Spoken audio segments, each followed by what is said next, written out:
अच्छा students, hopefully सबने join कर लिया है। बात लास्ट क्लास में जो हम कर रहे थे वो बॉन्डिंग से रिलेटेड बात कर रहे थे, और मुझे ये याद पड़ता है कि मैंने आयोनिक बॉन्डिंग आपसे जो है वो डिस्कस की थी। और जो लास्ट मैं बात कर रहा था उसमें मैंने आपको एक बात बताई थी कोऑर्डिनेशन नंबर की, क्योंकि बात क्लास में खत्म हो गई थी, लिहाजा मैं उसको रिकॉल करवा रहा हूँ।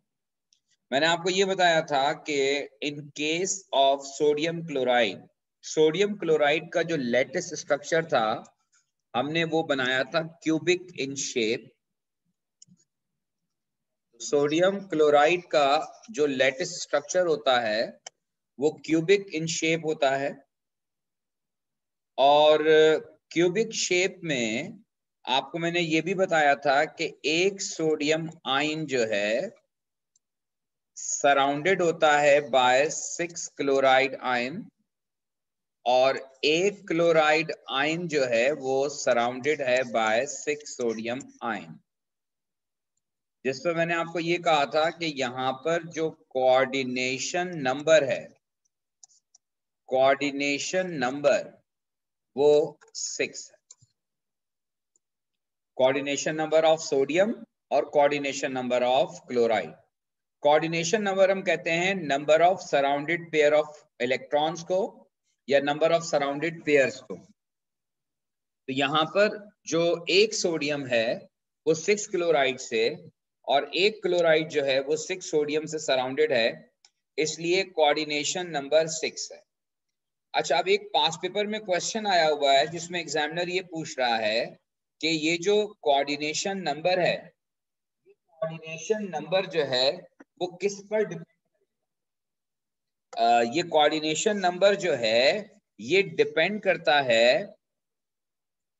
तो मैं यहाँ लिख रहा हूं कि कोऑर्डिनेशन नंबर यानी नंबर ऑफ सराउंडेड पेयर, ये डिपेंड करता है, it depends upon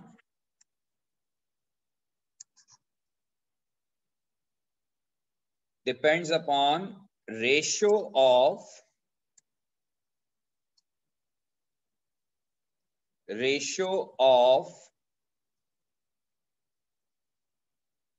ionic radius of positive ion to negative ion। ये बेसिकली इस बात पे डिपेंड करता है कि आयोनिक रेडियस, अभी आप ये टर्म आयोनिक रेडियस आगे दोबारा पढ़ेंगे जब हम पीरियोडिसिटी का चैप्टर करेंगे। आयोनिक रेडियस जो होता है वो किसी भी आयन के न्यूक्लियस और आउटर ऑर्बिट के दरमियान जो डिस्टेंस होता है उसको आयोनिक रेडियस कहा जाता है। न्यूक्लियस और आउटर ऑर्बिट के दरमियान जो डिस्टेंस होता है वो डिस्टेंस आयोनिक रेडियस कहलाता है।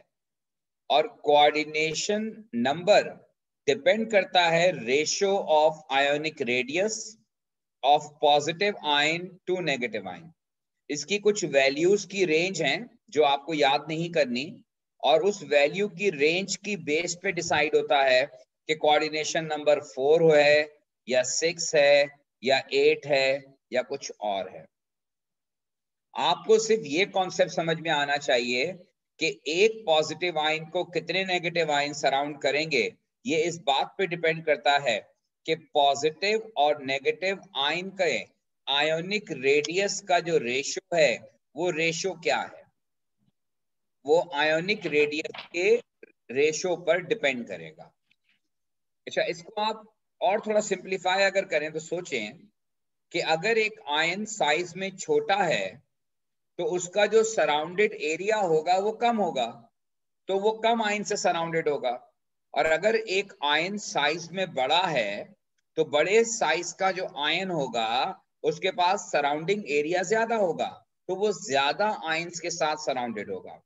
जैसे मैं आपको एक एग्जांपल देता हूं, सीजियम ग्रुप 1 का मेंबर है, ग्रुप 1 का सेकंड लास्ट मेंबर है ये।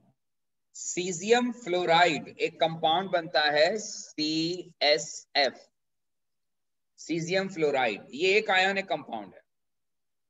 इस आयोनिक कंपाउंड में एक सीजियम, चूंकि ये साइज में बड़ा होता है, तो एक सीजियम सराउंडेड बाय 4 फ्लोराइड होता है,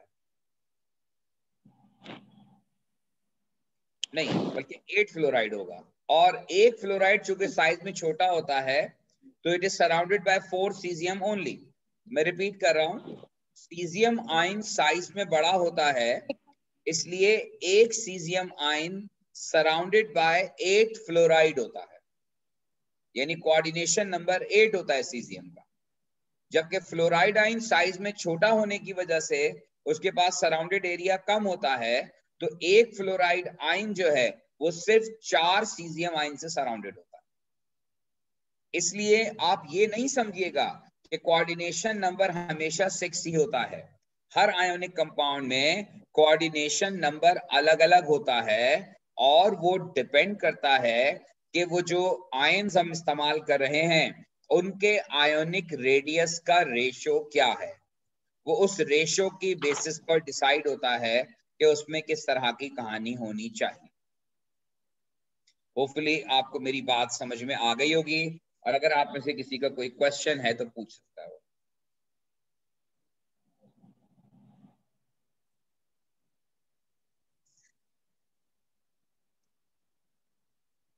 अच्छा ठीक है, अब मैं आपको नेक्स्ट जो बात इसमें करने जा रहा हूं, ये भी कभी कभार पेपर 2 में और कभी कभार पेपर 1 में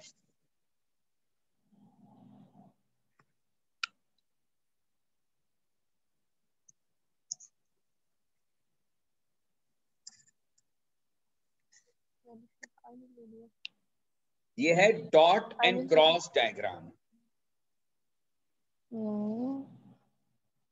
डॉट एंड क्रॉस डायग्राम कैसे बनाते हैं आपको पता है, लेकिन कुछ थोड़ी सी करेक्शंस इसमें रिक्वायर्ड है। कुछ स्टूडेंट गलतियां करते हैं, मैं कोशिश करूंगा कि वो गलतियां आपको पॉइंट आउट करूं और आप उन गलतियों को रेक्टिफाई करें। जैसे अगर हम सोडियम क्लोराइड की डॉट एंड क्रॉस डायग्राम बनाते हैं, तो डॉट एंड क्रॉस डायग्राम में ओ लेवल में तो आप जो भी करते थे, लेकिन एज में हमें जो है वो डॉट एंड क्रॉस डायग्राम में सिर्फ वैलेंस शेल के इलेक्ट्रॉन शो करने होते हैं। वैलेंस शेल का मतलब है आउटर ऑर्बिट। अगर आउटर ऑर्बिट एम्प्टी हो गया, अगर आउटर ऑर्बिट खाली हो गया, तो फिर आप एक एम्प्टी सर्कल बनाएंगे। जैसे सोडियम क्लोराइड के केस में सोडियम आयन पॉजिटिव है और क्लोराइड आयन नेगेटिव है। सोडियम के वैलेंस शेल जो है, इसकी कॉन्फ़िगरेशन Na पॉजिटिव जो है, इसका प्रोटॉन नंबर 11 है, और 11 की कॉन्फ़िगरेशन जो होगी 1s2 2s2 2p6 और 3s नॉट हो। 3s नॉट का मतलब ये है कि वैलेंस शेल एम्प्टी हो गया। अब वैलेंस शेल के एम्प्टी होने का मतलब ये है कि आउटर ऑर्बिट में कोई इलेक्ट्रॉन नहीं है। तो अब आप इसकी जब डॉट एंड क्रॉस डायग्राम बनाएंगे, तो आपने लिखा सोडियम, और सोडियम का आपने बनाया वैलेंस शेल, और आपने वैलेंस शेल को रखा एम्प्टी, और इस पर overall positive charge. O level में आप जो भी करते थे, मैं आपको अब बता रहा हूं कि आपने एज में क्या करना है। अगर वैलेंस शेल एम्प्टी है तो आपको एक एम्प्टी ऑर्बिट जो है वो शो करना है जिसमें कोई इलेक्ट्रॉन नहीं है, यानी ये रिप्रेजेंट करता है कि वैलेंस शेल इज एम्प्टी। दूसरा आयन क्लोराइड आयन है, और क्लोराइड आयन में Cl,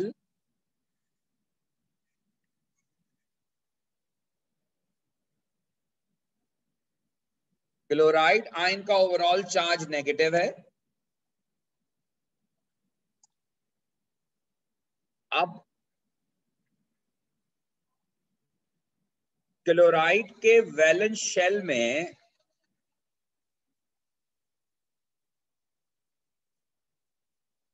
सात इलेक्ट्रॉन्स होते हैं इसके अपने, और एक इलेक्ट्रॉन इसने सोडियम से लिया है, तो सोडियम से जो लिया हुआ इलेक्ट्रॉन है उसको हम क्रॉस के साथ शो करेंगे। ये सोडियम क्लोराइड की डॉट एंड क्रॉस डायग्राम।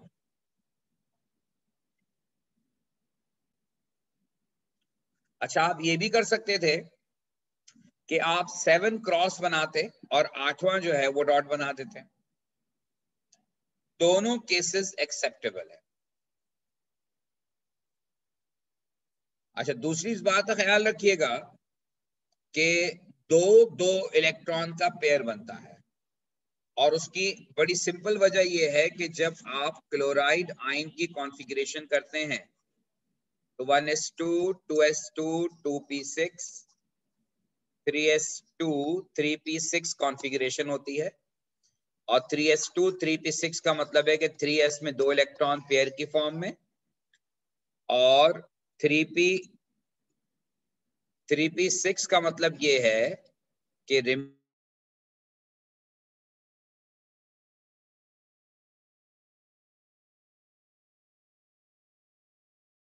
तो यहां पर ऑलरेडी पेयर्स होते हैं, इसलिए बी केयरफुल, अलग अलग इलेक्ट्रॉन नहीं बनाएंगे, पेयर की फॉर्म में बनाएंगे। आप जो इलेक्ट्रॉन शो करेंगे वो पेयर की फॉर्म में शो करेंगे। तो ये सोडियम क्लोराइड की डॉट एंड क्रॉस डायग्राम, अगर कोई सवाल है तो पूछ लीजिए। अगली डायग्राम जो आपको बनानी है वो मैग्नीशियम फ्लोराइड की है। 2 मिनट दे रहा हूं आपको, ट्राई करें, फिर उस पर बात करते हैं।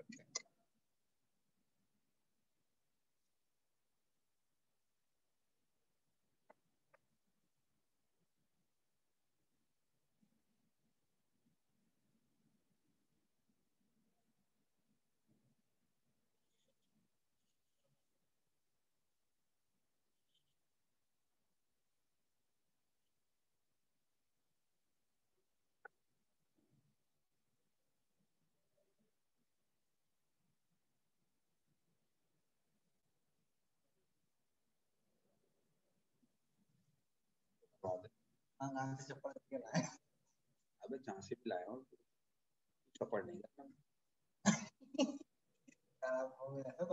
इससे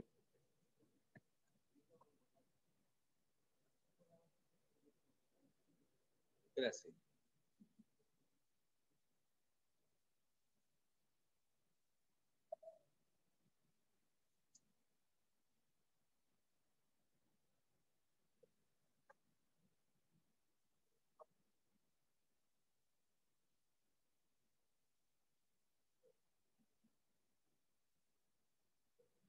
अच्छा जी, डन, ओके। मैग्नीशियम फ्लोराइड में मैग्नीशियम के वैलेंस शेल में सेम सिचुएशन है कि आपने मैग्नीशियम के वैलेंस शेल को देखा तो वो एम्प्टी है, और ओवरऑल चार्ज मैग्नीशियम का 2 पॉजिटिव है। अच्छा, अब आपको यहां 2 फ्लोराइड बनाना है। यूजुअली स्टूडेंट इसमें मिस्टेक जो करते हैं, इसमें जो यूजुअली स्टूडेंट मिस्टेक करते हैं वो ये करते हैं कि वो दोनों फ्लोराइड लाइन से बना देते हैं। टेक्निकली ये रॉन्ग है। मैग्नीशियम फ्लोराइड में एक मैग्नीशियम 2 फ्लोराइड के साथ शेयरिंग कर रहा है, तो आपको एक तरीका ये है कि आप 2 फ्लोराइड इस तरह से बनाएंगे, एक इधर और एक इधर, यानी आधा मैग्नीशियम एक फ्लोराइड के साथ, आधा मैग्नीशियम दूसरे फ्लोराइड के साथ। फ्लोराइड सेंटर में आ गया एक सर्कल, फ्लोराइड सेंटर में आ गया एक सर्कल, और दोनों फ्लोराइड नेगेटिवली चार्ज। उसके बाद इलेक्ट्रॉन्स का जहां तक ताल्लुक है, तो इलेक्ट्रॉन्स फ्लोराइड के वैलेंस शेल में भी 7 इलेक्ट्रॉन्स होते हैं, और एक इलेक्ट्रॉन ये लेगा मैग्नीशियम से अपना वैलेंस शेल कंप्लीट करने के लिए।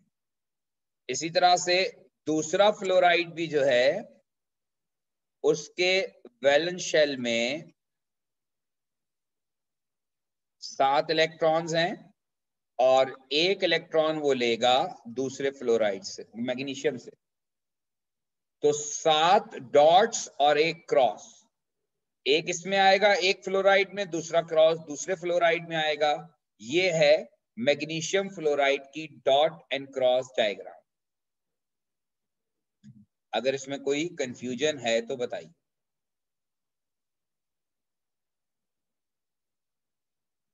सबके समझ में आ गया?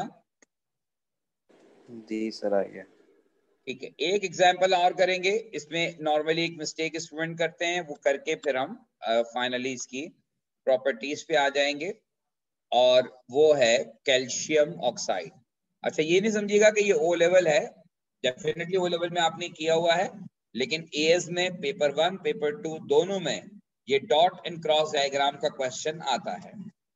कैल्शियम ऑक्साइड का अब आपने डॉट एंड क्रॉस डायग्राम बनाना।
तो कैल्शियम ऑक्साइड में एक कॉमन मिस्टेक देखें, मैं आपको बता रहा हूं जो स्टूडेंट करते हैं। कैल्शियम ऑक्साइड में अगेन कैल्शियम के वैलेंस शेल में वैलेंस शेल एम्प्टी होगा, क्योंकि कैल्शियम के पास जो 2 इलेक्ट्रॉन है वो 2 इलेक्ट्रॉन कैल्शियम डोनेट कर देता है। कैल्शियम टर्न्स टू +2 और कैल्शियम के साथ एक अदद ऑक्सीजन है।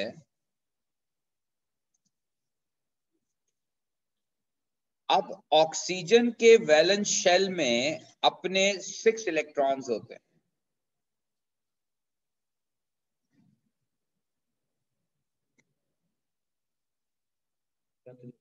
डाल दो भाई, तुम्हें क्यों समझ?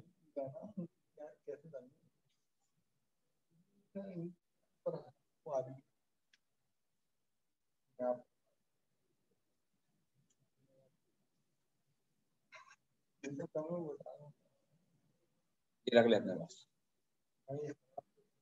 बेकार है। अच्छा, तो अब ऑक्सीजन के वैलेंस शेल में जो है 6 इलेक्ट्रॉन्स होते हैं इस तरह से।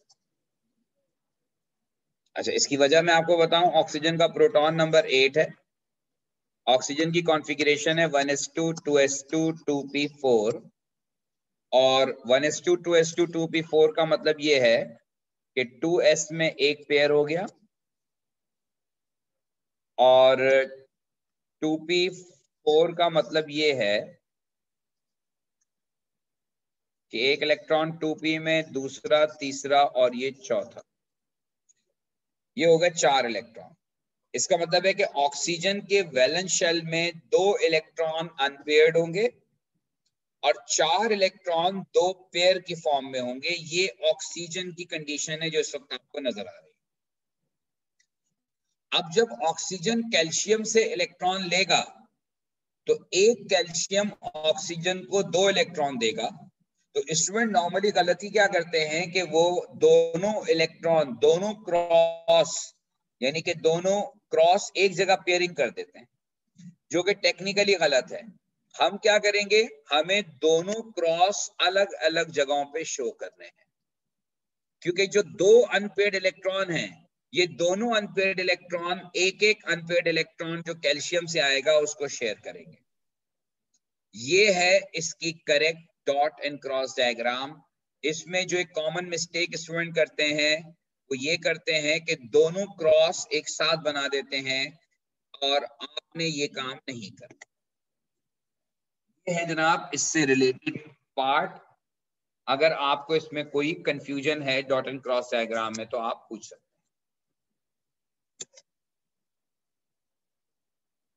ओके जी, फाइनली हम आते हैं इस बात की तरफ कि किस किस्म की प्रॉपर्टीज हैं जो आयोनिक लैटिस स्ट्रक्चर शो करते हैं।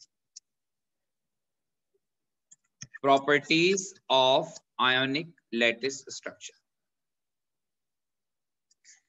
देखिए, जहां भी आयोनिक बॉन्ड बनता है, जहां भी कंपाउंड्स आयोनिक कंपाउंड होते हैं, आयोनिक कंपाउंड जो होते हैं they always form ionic lattice structure. और मैं ऑलरेडी आपसे आयोनिक लैटिस स्ट्रक्चर को डिस्कस कर चुका हूं कि आयोनिक लैटिस स्ट्रक्चर में जो है वो, जैसे हमने क्यूबिक स्ट्रक्चर बनाया था, फिर मैंने आपको बताया था कि ये एक क्यूब नहीं होता बल्कि नंबर ऑफ क्यूब्स आपस में कनेक्टेड होते हैं and making a huge crystalline structure. तो आयोनिक लैटिस स्ट्रक्चर जो होता है वो एक ह्यूज क्रिस्टलाइन स्ट्रक्चर होता है, वो एक ह्यूज क्रिस्टलाइन लैटिस स्ट्रक्चर होता है।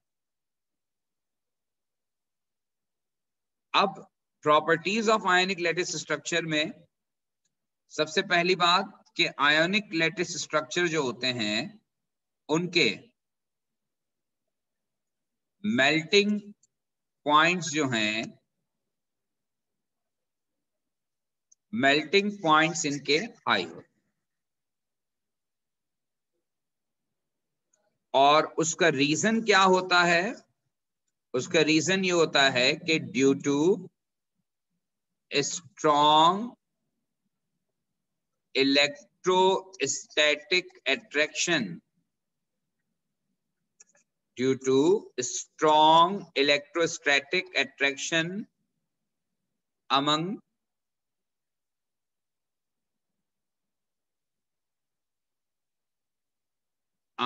charged particles.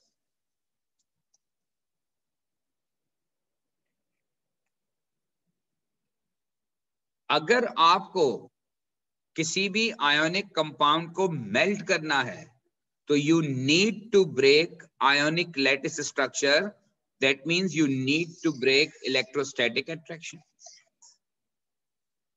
जब कोई भी आयोनिक कंपाउंड मेल्ट होता है तो बेटा ये NaCl से कन्वर्ट होता है Na पॉजिटिव और Cl नेगेटिव में। ये जो है ये बॉन्डिंग ब्रेक होती है। आयंस के दरमियान जो इलेक्ट्रोस्टैटिक अट्रैक्शन होती है, जब तक आप उतनी एनर्जी प्रोवाइड नहीं करेंगे कि वो इलेक्ट्रोस्टैटिक अट्रैक्शन जो है वो खत्म हो जाए, तब तक कंपाउंड मेल्ट नहीं होगा। तो आयोनिक कंपाउंड के मेल्टिंग पॉइंट्स हाई होते हैं और उसकी वजह उनके दरमियान स्ट्रॉन्ग इलेक्ट्रोस्टैटिक अट्रैक्शन है। और दूसरी इंपॉर्टेंट बात यह है कि किसका मेल्टिंग पॉइंट ज्यादा होगा और किसका मेल्टिंग पॉइंट कम होगा, ये डिपेंड करता है मेल्टिंग पॉइंट जो है वो डिपेंड करता है स्ट्रेंथ पर। Melting point depends upon strength of electrostatic force. जितनी स्ट्रॉन्ग होगी इलेक्ट्रोस्टैटिक फोर्स उतना ही मेल्टिंग पॉइंट ज्यादा हो। फॉर एग्जाम्पल, अगर मैं आपसे कहूं कि sodium chloride and magnesium chloride में आप कंपेयर करें कि किसका मेल्टिंग पॉइंट ज्यादा हो, तो सोडियम क्लोराइड में सोडियम का चार्ज +1 है, मैग्नीशियम का चार्ज +2 है।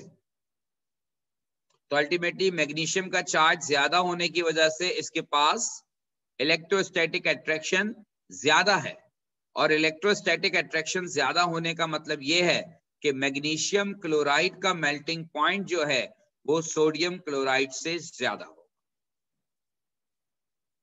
Melting point of magnesium chloride is greater than sodium chloride. Hopefully आपको मेरी बात समझ में आ गई होगी। जी सर।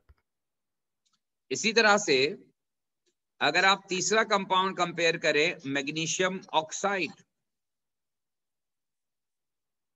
तो मैग्नीशियम ऑक्साइड का मेल्टिंग पॉइंट इन दोनों से ज्यादा होगा। इसकी वजह यह है कि यहाँ पे मैग्नीशियम +2 है और क्लोराइड -1 है, और यहाँ मैग्नीशियम +2 है और ऑक्सीजन भी -2। यानी जितना चार्ज ज्यादा होगा इलेक्ट्रोस्टैटिक अट्रैक्शन उतनी ही ज्यादा स्ट्रांग होगी।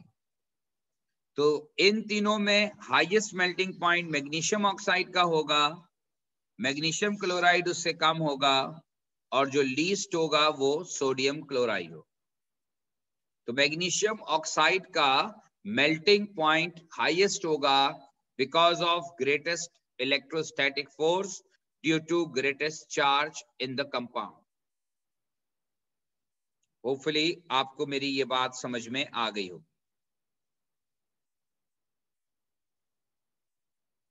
ठीक है जी। तो मेल्टिंग पॉइंट ज्यादा होता है, और क्यों ज्यादा होता है और किसका ज्यादा और किसका रिलेटिवली कम होगा, ये मैंने आपको एक्सप्लेनेशन दे दी।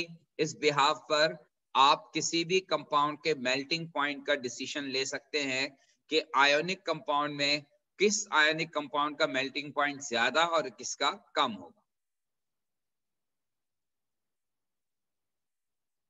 मेल्टिंग पॉइंट हाई होने के बाद एक दूसरा जो जनरल पॉइंट है इनका, कि जो आयोनिक कंपाउंड मोस्टली फॉलो करते हैं, वो ये है कि आयोनिक कंपाउंड जो होते हैं दे आर नॉन कंडक्टर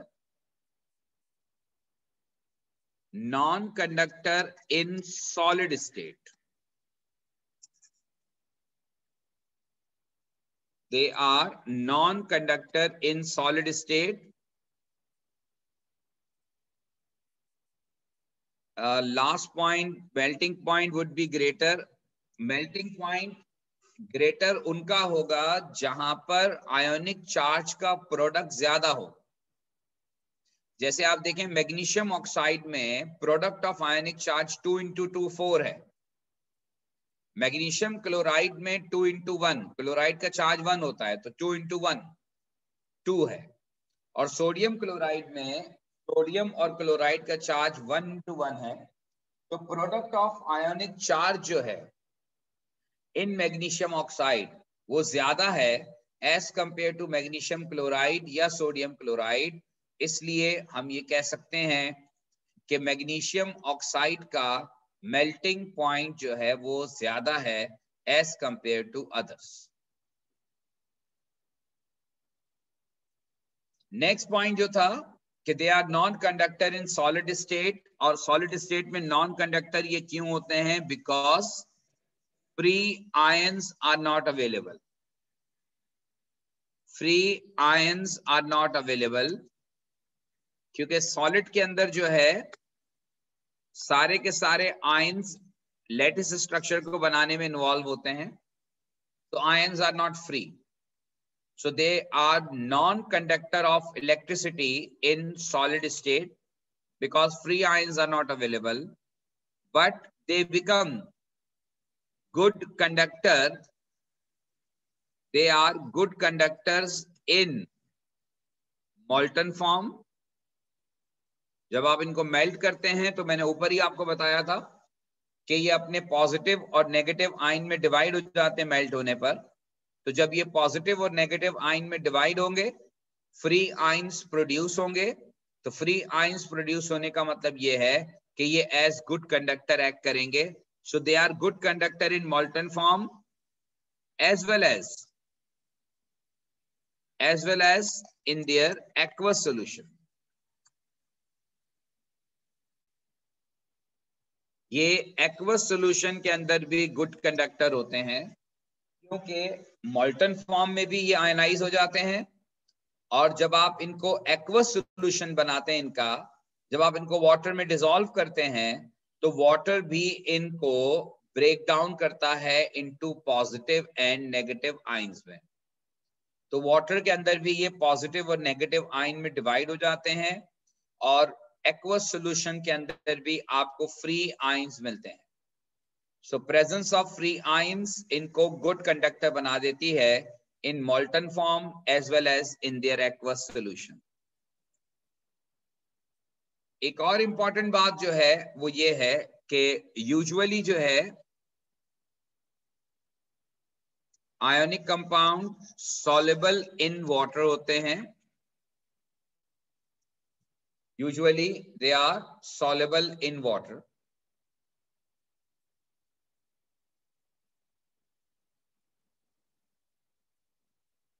लेकिन definitely there are some exception।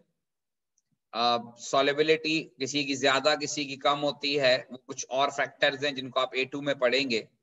But usually ionic compound के बारे में हम ये कहते हैं कि ionic compounds are usually soluble in water। इसके अलावा आयोनिक कंपाउंड जो होते हैं they are generally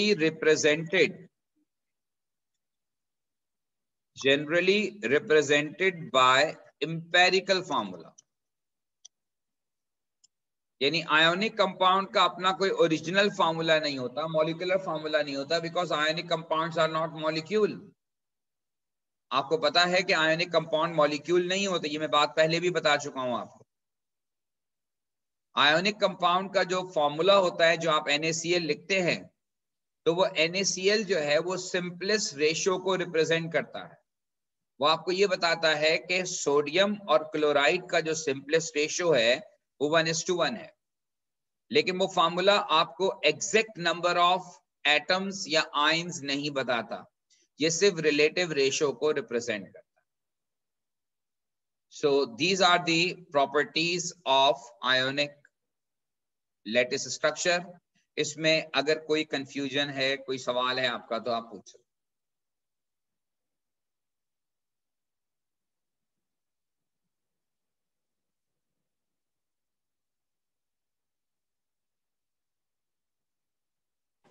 sir acid basis का टॉपिक हमारे सिलेबस में है एएस में? नहीं जी,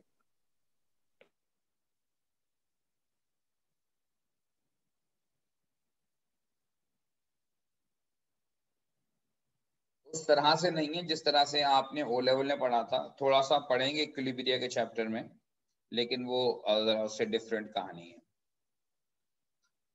अच्छा जी, अब ये हमारा आयोनिक वाला पार्ट कंप्लीट हो गया है। नेक्स्ट हम मूव कर रहे हैं towards covalent bonding.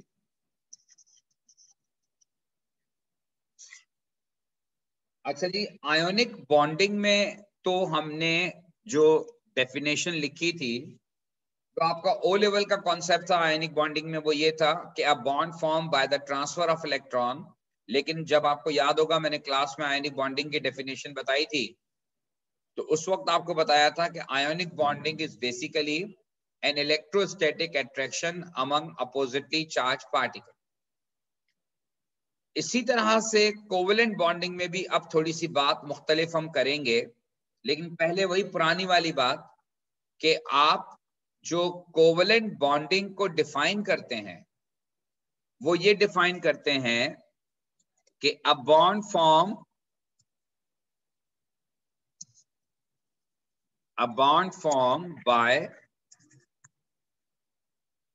by the sharing of electrons in between two atoms. ऐसा बॉन्ड जो कि दो एटम्स के दरमियान इलेक्ट्रॉन की शेयरिंग की वजह से बने, तो हम उस बॉन्ड को कोवेलेंट बॉन्ड कहते हैं. A bond forms by the sharing of electrons in between two atoms is called covalent bond.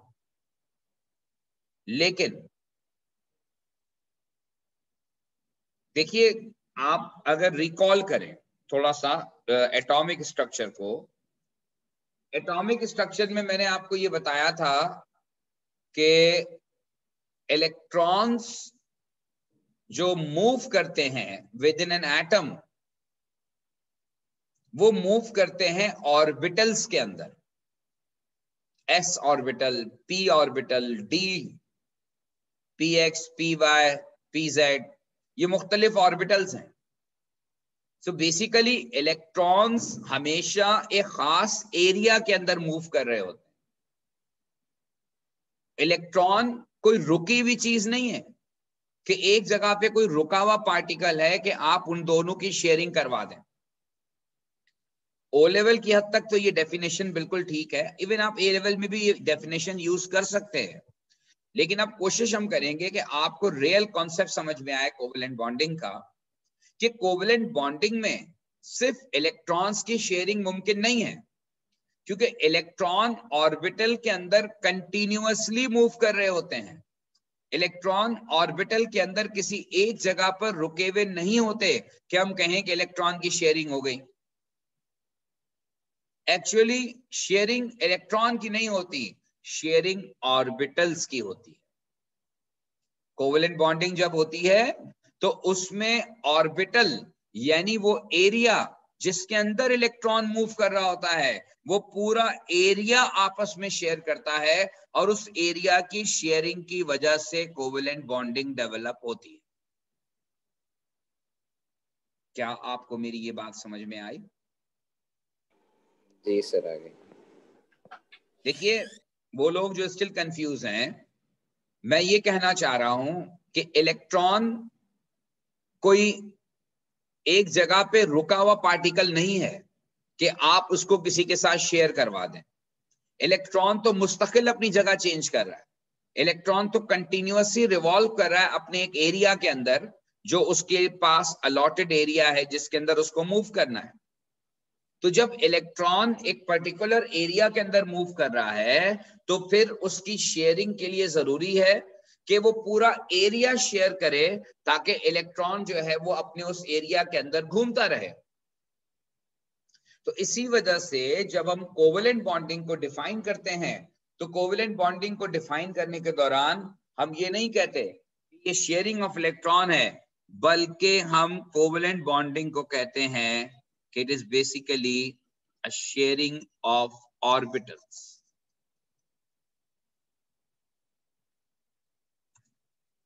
जब ऑर्बिटल्स आपस में शेयर करते हैं तो ऑटोमेटिकली उनके इलेक्ट्रॉन्स भी शेयर कर जाते हैं.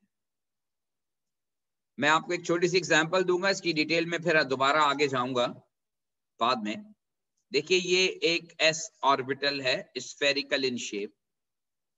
फर्ज कीजिए इसमें एक इलेक्ट्रॉन घूम रहा है, इसके सामने एक और s ऑर्बिटल आ गया और इसके अंदर भी एक इलेक्ट्रॉन घूम रहा है. अब होगा क्या कि जब ये दोनों s ऑर्बिटल एक दूसरे के करीब आएंगे, तो एक का न्यूक्लियस दूसरे के इलेक्ट्रॉन को और दूसरे का न्यूक्लियस पहले वाले के इलेक्ट्रॉन को अट्रैक्ट करे. क्योंकि आपको मैं बता चुका हूं कि bonding is all about attraction. It is an attraction in between. Covalent bonding में कौन अट्रैक्ट करता है? एक एटम का न्यूक्लियस दूसरे एटम के इलेक्ट्रॉन्स को अपनी तरफ अट्रैक्ट करता है.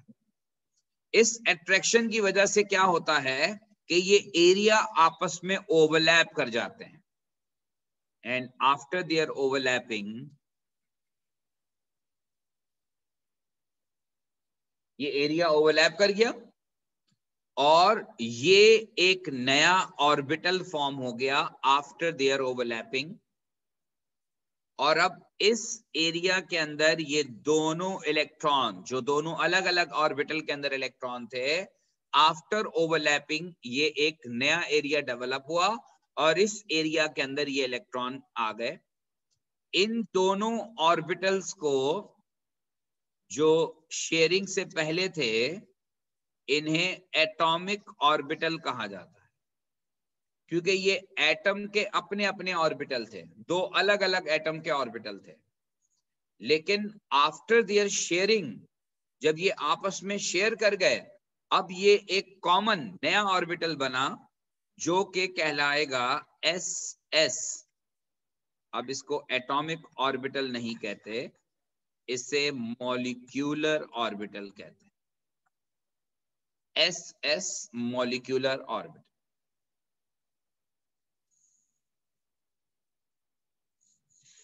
तो एटॉमिक ऑर्बिटल आपस में ओवरलैप करते हैं और उस ओवरलैपिंग के बाद एक नया ऑर्बिटल बनता है जिसको हम मॉलिक्यूलर ऑर्बिटल कहते हैं। और इलेक्ट्रॉन जो पहले एटॉमिक ऑर्बिटल में अलग अलग थे, वो मॉलिक्यूलर ऑर्बिटल में जाकर कॉमन इलेक्ट्रॉन की फॉर्म में आ जाते हैं। ये है basic concept of covalent bonding, कि कोवेलेंट बॉन्डिंग में ऑर्बिटल्स हमेशा आपस में शेयरिंग करते हैं। और जब ऑर्बिटल्स शेयरिंग कर लेते हैं तो शेयरिंग ऑफ ऑर्बिटल के नतीजे में अल्टीमेटली इलेक्ट्रॉन्स की भी शेयरिंग हो जाती है, और इलेक्ट्रॉन की शेयरिंग के नतीजे में, ऑर्बिटल की शेयरिंग के नतीजे में दो एटम्स का आपस में लिंक जनरेट होता है, और वही लिंक कोवेलेंट बॉन्ड कहलाता है। होपफुली आपको ये बात समझ में आई होगी, और अगर आपको लगता है कोई कंफ्यूजन है तो आप पूछ सकते हैं।